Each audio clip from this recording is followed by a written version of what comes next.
Super गठबंधन जो नीतीश कुमार बनावे के तैयारी करता रहे ओकरा के G23 के भी रुआ नाम दे सकिले और G23 के ऐसे दे सकिले कि महागठबंधन से क्विट कर चुकल बड़ुए कांग्रेस। नीतीश कुमार पूरी तरह से तैयार हो गए तो उपेंद्र कुशवाहा के उल्लेख के अले और उपेंद्र कुशवाहा के ला करके और अपना पार्टी में शामिल करा करके कहीं ना कहीं वो लौकुश समीकरण के तैयार कई फिर से नीतीश कुमार के साथे आ गई और ई राजनीतिक लोग के चाल होला रुआ गोतिया पट्टदार से झगड़ा हो जाला तो रुआ बरसों बरस तक सदियों सदी तक पीढ़ी दर पीढ़ी अदावत भई रहेला, एक दूसरा पर तलवार खींचल रहेला।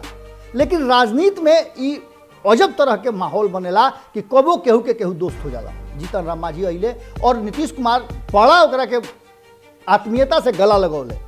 वह नीतीश कुमार जिनका अंगुरी पर नाचत ना रहन जीतन राम मांझी जब मुख्यमंत्री रहन, यही चलते उनका हटावल गई और नीतीश कुमार से उनकर 36 के आंकड़ा बा और नीतीश कुमार के से तेजस्वी के भी आंकड़ा बा और नीतीश कुमार जब एनडीए छोड़ गई हैं तो भाजपा से भी उनकर आंकड़ा 36 के हो गई। एक बात तो पक्का नजर आ गई कि बिहार अब एक नया तैयारी के तरफ बढ़ रहा बा और ये तैयारी कहीं ना कहीं एक तरफ इशारा कर रहा बा कि बिहार चुनाव के तैयारी कर रहा बा और ये चुनाव के तैयारी चाहे बिहार के होखे या देश के चुनाव होखे या आवे वाला चुनाव होखे, ये सब चुनाव के तैयारी कहीं ना कहीं बिहार अपना तरीका से शुरू कर दिले बा।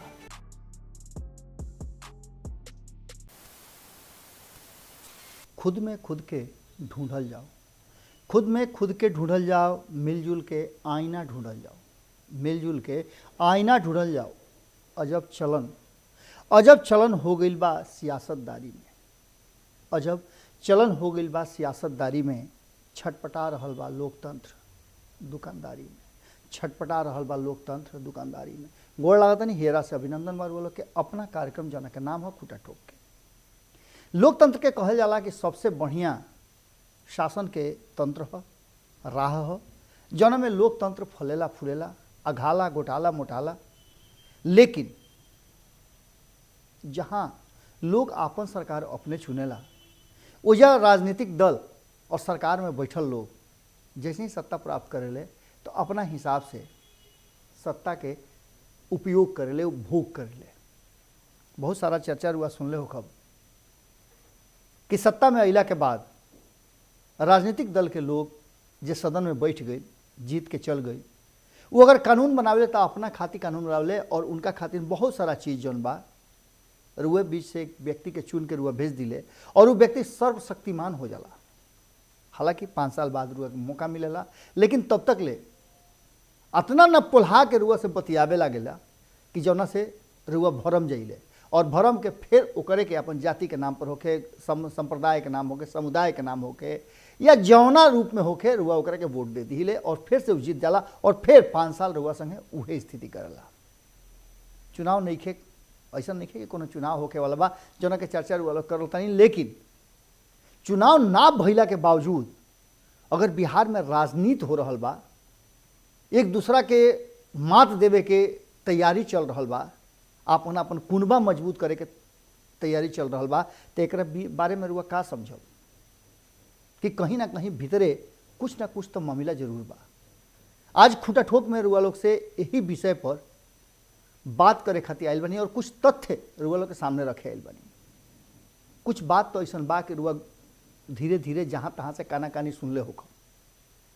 बाकी असलिया बात यह बा कि कहीं ना कहीं जो बात हमने के 2020 के चुनाव परिणाम के बाद से लगातार कहता होता नहीं जा, अब वो बुझाता कि अपना जगह पा गई बा और आकार ली ही।